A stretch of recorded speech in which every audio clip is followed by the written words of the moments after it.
salam sejahtera saya ucapkan pada rakan-rakan kumpulan saya dan juga pencara kursus MPU 3192 kami yaitu Encik Kidir. Terima kasih kerana meluangkan masa untuk mengikuti perbentangan kami pada hari ini. Dengan izin, kumpulan kami akan membentangkan kajian bertajuk Menganalisis Kefahaman Etika dan Peradaban dalam kalangan pelajar tahun 1 di UNUMAS. Tapi sebelum kami meneruskan pembentangan kami, alangkah baiknya jika kami memperkenalkan diri dahulu. Baiklah, saya merupakan Ketua Kumpulan 7, nama saya Frederick Charles Anna Richard. Seterusnya,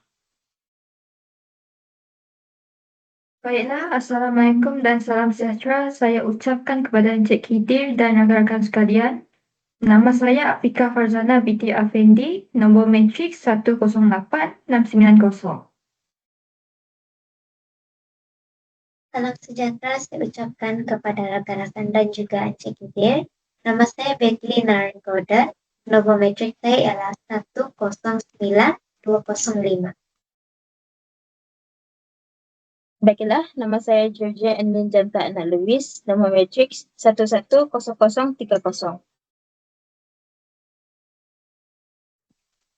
Dan saya Norna Zaitun Akmal binti Azlan, nombor matriks 111670.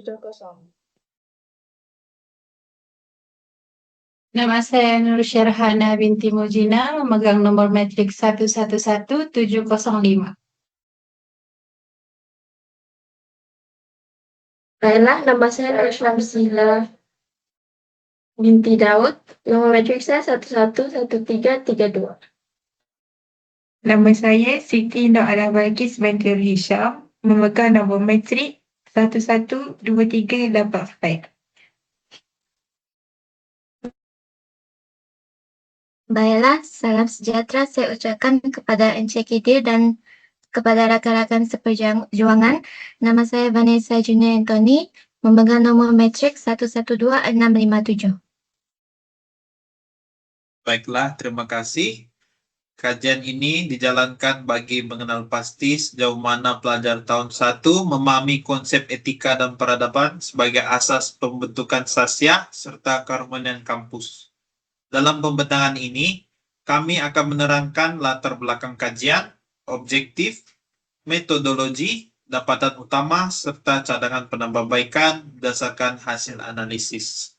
Harapan kami agar perkongsian ini dapat memberi manfaat dan membuka ruang perbincangan yang lebih luas mengenai kepentingan etika dan peradaban dalam kalangan mahasiswa. Baiklah, untuk bagian seterusnya saya akan serahkan kepada pembentang. Terima kasih. Saya akan menerangkan tentang pengenalan kajian kumpulan kami.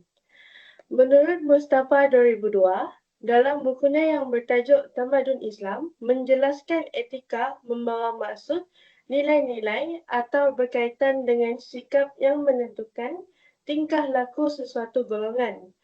Mengikut Kamus Dewan edisi keempat dalam PRPM 2005, peradaban pula bermaksud keadaan serta tingkat kemajuan pada kehidupan jasmani dan rohani sesuatu bangsa, masyarakat dan sebagainya. Sehubungan dengan itu, kajian ini memberi tumpuan kepada menganalisis kefahaman etika dan peradaban dalam kalangan pelajar tahun 1 di UNIMAS, khususnya dalam mengenal pasti adakah tahap pemahaman pelajar tahun 1 di UNIMAS wujud walaupun berbeza budaya, adat dan bangsa.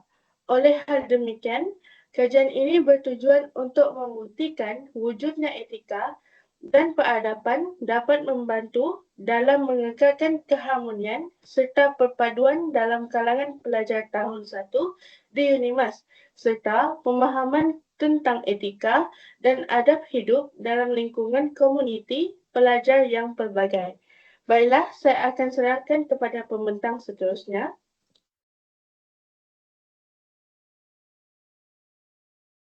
Baiklah, terima kasih saya ucapkan kepada pembentang pertama, Saudari Nakma, setelah membentang bahagian pertama dalam kajian ini iaitu pengenalan. Baiklah, saya selaku pembentang yang kedua saya akan membentangkan bahagian metodologi kajian. Dalam kajian ini, kami telah menggunakan dua kaedah, yaitu kaedah korpus dan kaedah kuantitatif atau soal selidik untuk menganalisis sejauh manakah kefahaman etika dan peradaban dalam kalangan pelajar yang pelbagai dalam kalangan pelajar yang pelbagai tahun 1 di Unimas. Antara bahan korpus yang kami gunakan dalam kajian ini termasuklah buku, kamus Dewan Bahasa, sumber internet, dan seumpamanya. Kaedah kuantitatif atau soal selidik merupakan kaedah tinjauan yang digunakan untuk mengumpul data daripada sekumpulan responden melalui soal selidik, temu bual, atau pemerhatian. Namun begitu, untuk kajian ini, kumpulan kami hanya menggunakan kaedah soal selidik bagi mendapatkan data. Soal selidik tersebut terdiri daripada 10 soalan dan kami telah mengumpul seramai 5 orang responden untuk menjawab soalan tersebut.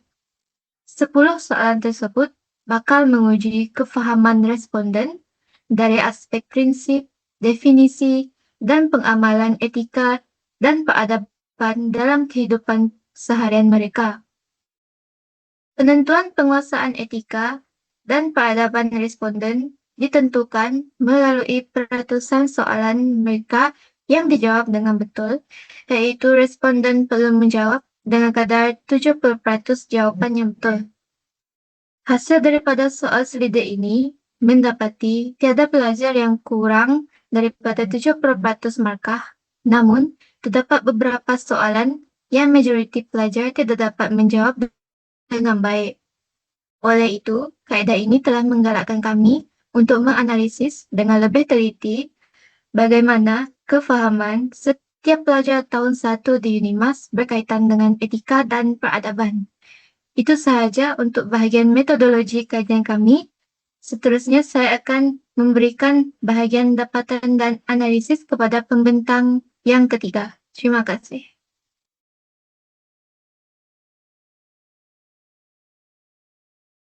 Baiklah, terima kasih Saudari Vanessa. Di sini saya akan teruskan dengan membentangkan dapatan analisis yang pertama berdasarkan tinjauan soal selidik yang dijalankan. Didapati bahwa konsep etika merupakan konsep yang paling dipahami oleh kalangan pelajar tahun 1 di Unimas. Semua responden sebanyak 5 orang pelajar, yaitu bersamaan 100%, berjaya menjawab soalan yang berkaitan konsep etika dalam soal selidik kajian, yaitu apakah maksud etika di dalam konteks kehidupan pelajar. Pelajar tahun 1 di Unimas bukan sahaja memahami definisi asas etika, tetapi juga menyadari bahwa kepentingannya dalam kehidupan seharian sebagai seorang pelajar. Pemahaman ini penting kerana etika berfungsi sebagai panduan dalam membuat keputusan, mengurus tanggungjawab akademik, serta membentuk tingkah laku yang berdisiplin dan berintegritas. Menurut Abu Daud dan Nazri 2009, memberi penegasan bahawa etika merupakan keupayaan seseorang manusia dalam membezakan perkara betul dan salah berdasarkan pertimbangan pemikiran dan akhirnya melakukan perkara yang betul. Secara tidak langsung, pemahaman dan pengamalan etika dalam kehidupan pelajar akan membentuk persekitaran pembelajaran yang lebih harmoni. Apabila setiap pelajar mempunyai kesadaran etika yang baik, wujud suasana saling mempercayai, saling bantu-membantu, dan saling menghormati.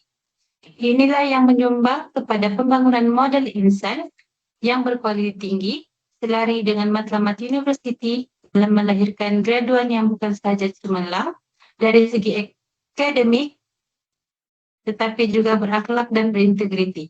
Kenapa mati? Sekian sahaja dari saya serahkan kepada pembentang yang seterusnya. Baiklah, terima kasih Saudari Nur Syahana. Saya akan melanjutkan huraian bagi tinjauan soal selidik yang telah diterangkan oleh Saudari Nur Syahana. Melalui hasil kajian ini, kita dapat melihat bahawa penguasaan konsep etika dalam kalangan pelajar yang pelbagai tahun 1 di Unimas sangat baik dan penguasaan ini bukan dari satu pihak atau satu pangsel sahaja.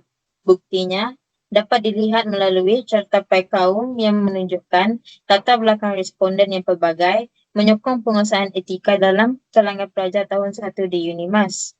Cartapai tersebut menunjukkan bahawa pelajar tahun 1 di UNIMAS terdiri daripada kaum Bajau iaitu sebanyak 40% bersamaan dengan 2 orang responden, kaum Melayu iaitu sebanyak 20% bersamaan dengan 1 orang responden, kaum Iban iaitu sebanyak 20% bersamaan dengan 1 orang responden, dan kaum Bidayuh iaitu sebanyak 20% bersamaan dengan 1 orang responden.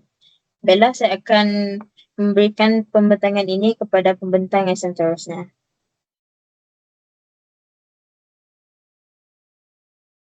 Baiklah, terima kasih saya ucapkan kepada saudari Georgia. Pada hari ini, dapatan yang seterusnya, iaitu dapatan kedua, saya akan membentangkan.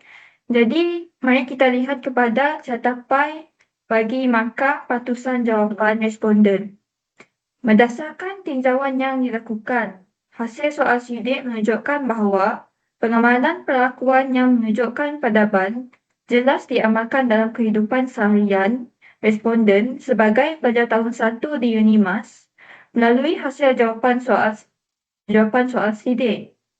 Menurut Syed Muhammad Nakib 1978, menjelaskan bahawa peradaban itu ialah keadaan kehidupan manusia bermasyarakat yang telah mencapai taraf kehalusan tata susila dan kebudayaan yang luhur bagi seluruh masyarakatnya. Dalam konteks kalangan pelajar tahun 1 di UNIMAS, hal ini terbukti dengan hasil kesemua jawapan responden 70% ke atas dan dianggap memahami konsep peradaban serta menerapkan pelakuan yang menunjukkan peradaban dalam kehidupan seharian mereka. Cartapai menunjukkan responden yang berjaya menjawab semua soalan dengan betul ialah seramai 60%, iaitu bersamaan dengan 3 orang responden. Responden yang berjaya menjawab 9 daripada 10 soalan dengan betul pula adalah 20%, iaitu bersamaan dengan 1 orang responden. Begitu juga dengan responden yang berjaya menjawab 8 daripada 10 soalan dengan betul, iaitu 20%, bersamaan dengan 1 orang responden. Terdapat beberapa contoh pelakuan yang beradab dalam soalan soal sidik ini. Contoh pelakuan yang menunjukkan peradaban yang dinyatakan dalam soalan soal sidik ini adalah mendengar penjelasan budaya rakan tanpa prejudis, memberi peluang kepada semua ahli untuk bersuara, dan menerima pendapat berbeza secara terbuka. Dapat disimpulkan bahawa pelajar tahun 1 di UNIMAS kebanyakannya yang menjawab soalan soal sidik ini majoritinya memperoleh markah sebanyak 10/10. Mereka menjawab semua soalan dengan betul. Dan terdapat juga pelajar tahun 1 UNIMAS yang memperoleh markah sebanyak 9/10 dan 8/10. Ini menunjukkan bahawa pelajar tahun 1 UNIMAS memahami dan mengamalkan etika dan peradaban. Sekian itu sahaja daripada saya. Saya memberikan bahagian kesimpulan kepada pembentang yang seterusnya iaitu Saudari Betty. Sekian, terima kasih. Terima kasih saya ucapkan kepada pembentang yang telah menerangkan bahagian dapatan kajian sebentar tadi. Jadi, saya ingin menerangkan bahagian saya iaitu bahagian kesimpulan. Apa yang dapat kami simpulkan berdasarkan kajian yang telah kami lakukan ialah kami dapat memastikan bahawa pelajar tahun 1 di UNIMAS memiliki tahap kefahaman yang tinggi terhadap konsep etika dan peradaban. Kajian yang telah kami lakukan juga dapat membuktikan bahawa pelajar tahun 1 di UNIMAS bukan sahaja memahami konsep etika dan peradaban secara teori, tetapi mereka juga menerapkannya dalam interaksi sosial sebagai mahasiswa. Secara keseluruhan, cadangan yang telah diajukan berdasarkan kajian bertujuan untuk menilai keberkesanan program orientasi, kursus kokurikulum dan apa-apa sahaja yang melibatkan interaksi sosial sesama mahasiswa di UNIMAS. Sebagai harapan, etika dan peradaban perlulah dikekalkan dalam kalangan mahasiswa sepanjang tempo pengajian bagi membentuk generasi mahasiswa yang beretika, berpikiran matang, berakhlak, dan mampu berinteraksi dengan masyarakat majmuk di kemudian hari. Baiklah, itu saja pembentangan saya. Saya ingin serahkan bagian yang seterusnya kepada pembentang yang seterusnya.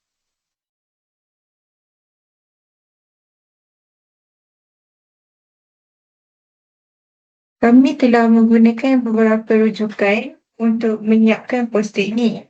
Kami ada menggunakan sumber akademik seperti jurnal, buku ilmiah dan artikel penyelidikan yang berkaitan. Bagi menyokong keseluruhan kupasan topik ini, beberapa rujukan utama telah digunakan. Antaranya ialah karya Al-Atas 1978, Islam and Secularism yang menjadi asas kepada perbincangan konsep pemikiran Islam dan cabaran sekularisme. Selain itu, Kamus Dewan edisi keempat terbitan Dewan Bahasa dan Pustaka 2005 turut dirujuk bagi mendapatkan definisi istilah yang tepat dan sahih. Buku Tamadun Islam oleh Mustafa Haji Daud 2002 boleh membantu memperkukuh pemahaman tentang perkembangan sejarah dan budaya Islam. Seterusnya, kajian oleh Zahara Hassan, Abu Daud Silong dan Nazri Muslim 2009 mengenai kepimpinan beretika dan kecemerlangan organisasi dalam perkhidmatan awam menyokong hujah berkaitan etika dan nilai profesional. Kesemua rujukan ini berfungsi sebagai asas teori dan menyokong dapatan yang telah dibentangkan oleh kami. Itu sahaja daripada saya. Berbalik kepada pembentang yang seterusnya.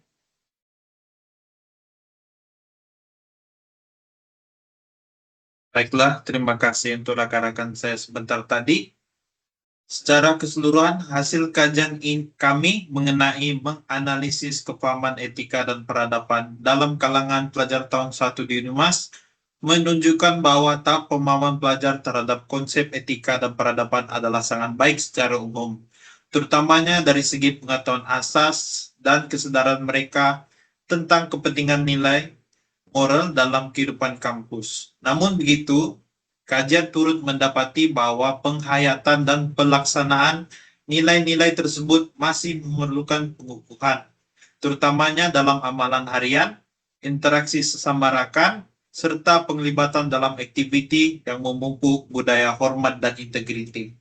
Sehubungan itu, kami mencadangkan agar program pendidikan nilai, latihan kepimpinan, serta aktiviti berteraskan pembentukan sosial dipertingkatkan bagi memastikan pelajar bukan saja memahami, tetapi turut mampu mengamalkan etika dan peradaban secara konsisten. Kami berharap kajian ini dapat menjadi rujukan bermanfaat dan menyumbang kepada usaha memperkukuhkan budaya harmoni, beretika, dan beradab dalam komuniti kampus. Sebelum itu, kami ingin mengucapkan ribuan terima kasih kepada pencara kami, yaitu Encik Khidir, karena telah membimbing kami sepanjang kami menjalankan kajian kami ini. Seterusnya kami juga ingin mengucapkan terima kasih kepada semua responden dan semua pelajar-pelajar yang telah terlibat dalam menjayakan kajian ini. Akhir kata daripada saya ingin mengucapkan terima kasih atas perhatian yang diberikan. Dan sekian, itu saja pembentangan kami, kumpulan 7. Sekian, terima kasih.